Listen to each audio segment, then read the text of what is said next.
Hello po mga ka-idol. Ito pong karugtong video ko no na ano ako, naligaw ako. Buti na lang po mga ka-idol yung yung mag-asawa. Nilapitan ko yung mag-asawa. Po ako sa kanila na kasi may motor man po sila mga ka-idol. Sabi ko, ate, pwede ba na pakihatid sa bayan, na hindi po ako nagpahalata na po ako mga ka-idol, na naghahanap ako sa mga bandido. Hindi po ako nagpahalata sa kanina at saka sa kasamahan ko. Sabi lang niya sa akin, saan ka ba galing? Sabi ko, dito ako sa baba, may may pinupuntahan lang. Tapos sabi ko sa kanya,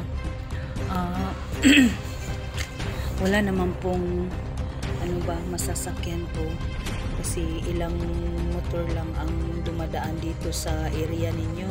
Sabi niya sa akin, bakit ka hindi natatakot na pumunta dito sa lugar namin, kasi naman dito parang delikado ka. Sabi ko sa kanya, oo nga, na ako na ako lang mag-isa pumunta dito. Sabi niya sa akin na huwag kang magkumpiyansa, kasi ang daming dito mga tao na masama. Sabi ko sa kanya, sino po ba ang may hawak dito na bundok na ito? Tapos sabi niya sa akin na huwag mo lang akong kunan ng video para hindi ako makita sa mga naghawak dito na mga commander. Sabi niya sa akin, si Commander Bird daw at saka si Commander Bagnot, si Commander Badang ang may hawak dito na bundok na ito. Tapos dyan mga ka-idol, sabi niya sa akin, dyan na area ito, mga sayutihan to mga ka-idol. Sabi niya sa akin, ate, magkuha ka dyan ng sayuti, gulay para mabaon mo doon sa sa patag. Sabi ko sa kanya, baka pagalitan tayo, may makakita sa atin dito. Sabi niya, huwag kang mag-alala, ako na ang bahala sa iyo. Sabi ko sa kanya, sige. Kasi naawa siya sa akin, kasi umiiyak ako na nagsabi sa kanya na tulungan mo naman ako na makababa sa bayan para makauwi po ako sa amin. Ilang araw na po akong naglalakad dito. Sabi niya sa akin, yan, tumatawa lang ako dyan mga ka-idol, kasi nag-joke siya sa akin na, alam mo ate, yung mga bandido dito ay grabe talaga pag makita ang mga kagandahan mo, tapos yung basta makita nila na babae, daw sila, sabik sa mga babae. Sabi ko sa kanya, ay buti naman hindi po kayo nagbandido ng asawa mo. Sabi niya sa akin, lang ate, na hindi lang kami nagpapahalata. Sabi ko sa kanya, sabi niya sa akin na sige, kami sa inyo na kung anong utos ninyo, anong mga ipagawa ninyo sa amin, papayag kami dyan. Humihinto na naman kami dyan. Sabi niya sa akin, dagdagan mo yung sayuti mo para daming madala mo doon sa patag. Tapos kumuha naman ako, sumusunod lang ako sa kanyang mga utos para hindi ako mahalata na takot na ako. Tapos takot din ako sa kanya. Ang ganda pa naman niya. Tapos sabi ko, buti na lang hindi kayo sumasama sa mga dito, mga commander. Sabi niya, hindi lang kami nagpapahalata ate, pero ayaw talaga namin na sa kanila, magpahawak. Tapos sabi niya, dito man kami namumuhay sa bundok, dito man kami, yung ano, yung nilapitan mo ako na naghingi ka ng ano paumanhin na ihatid ako dito sa Patag, ihatid kita sa Patag. Yun, sabi niya sa akin, buti na lang na dahan-dahan kang lumapit kasi yung ibang mga bandido ay nandoon daw sa baba, mga idol. Sabi ko sa kanya, nagmamasid lang ako sa inyo. Pinagmasdan ko lang kayo na nag-usap kayo sa asawa mo para hindi nyo ako lulusubin agad ba, or kumbaga pa sa Bisaya, dili ko ninyo ano ba yun, may idol, may dyan, may ban, tapos tinignan ko yan mga ka-idol, sinilip ko dyan, may mga dala sila tapos may bata pa na umiiyak dyan mga idol, may bata pa na umiiyak nang hingi ng tulong, siguro yan mga idol, kinidnap nila.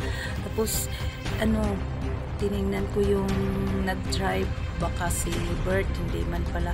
Tapos tinanong ko yung naghatid sa akin na, Madam, sino ba yung may-ari ng minivan na yan? Sabi niya, sa mga bandido yun. Sabi niya, ko, ano ba yan? Sabi ko sa kanya, ano ba yan? Ang dami palang bandido nakatira dito sa bundok. Siya, lahat ng area na yun ay nakatira, puro mga bandido yun. Nag-ano lang ako sa kanya,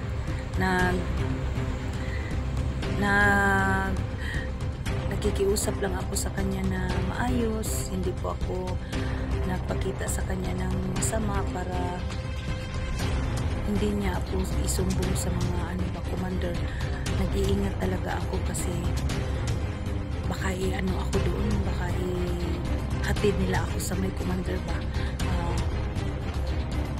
Baka nagbait-baitan lang, sabi ko, baka nagbait-baitan lang to sa akin. Tapos nag-ano lang ako sa kanya, yan yung bahay na naman yung mga bandido. Tapos pinakita ko sa kanya na hindi ako gumagawa ng kilos na masama. Hindi ako nagkumpiyansa sa babae na ito mga idol. Parang sa tingin ko talaga ay bandido yung naghatid sa akin sa Patag. Sabi niya sa akin na, hayaan mo, hindi talaga kita ipapahamak kasi naawa ako sa iyo, kasi nagmamakaawa talaga ako sa kanya. Sabi ko sa kanya na may may pamilya ako, naligaw ako talaga dito. Siya, bakit ka kasi na lumalakad na ikaw lang mag-isa? Hindi ako nagsabi sa kanya ng totoo na ang ang sinusundan ko ay mga bandido. Sabi ko sa kanya, nag-ano lang ako dito sa area, may tinitingnan lang ako, Madam, may tinitingnan lang ako. Sabi niya sa akin na, sa susunod huwag ka nang magpunta dito na ikaw lang mag-isa kasi delikado ka talaga. Yan, ang may-ari yan ng mga bahay na yan ay hawak ng mga bandido na commander, sila Padang. So yun mga kaidol, hawak daw yung lahat ng mga tao dyan sa bundok ay hawak ni Commander Badang, Commander Bagno, tapos si sumanib din sa kanila si Bert, lahat na pong nag-raidor, mga kasamahan namin yun, doon sila pinatira doon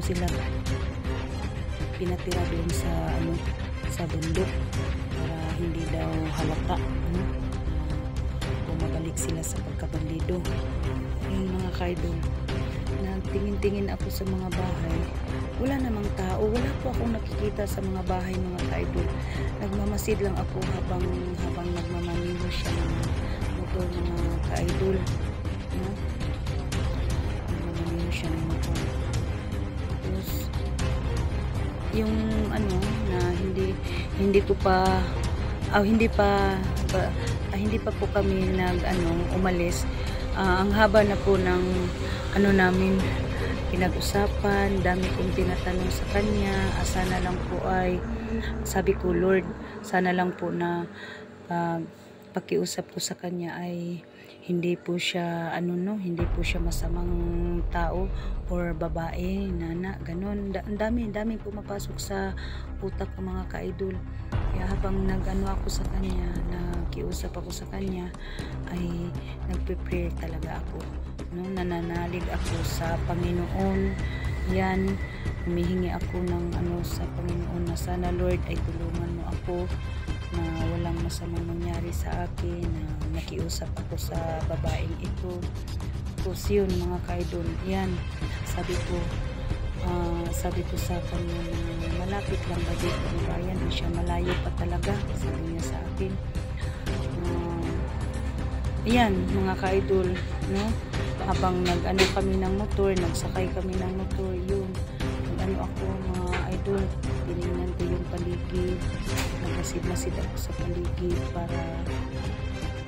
para kung may makita akong masama ay padali ko lang sabi ko sa sarili ko, kung may makita akong masama dito ay magtumalo na lang ako dito sa yan mga equip yan mga ka-idol, sa mga bandido yan.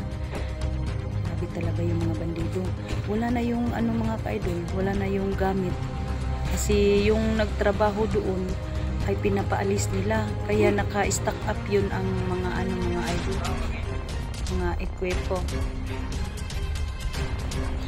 So yun mga ka-idol, ekwipo yun mga ka-idol. Nila, inimbargo ba sa mga tao na nagtrabaho doon sa pundo. Kasi sila mga masama talaga sila. Sabi niya sa akin, malayo pa tayo ate. Sabi ko may nakikita akong ba, sagingan. Sabi ko ay siguro ito na ang daan papuntang Mount Badyang. Yun mga idol, may na akong nakita. So hanggang dito lang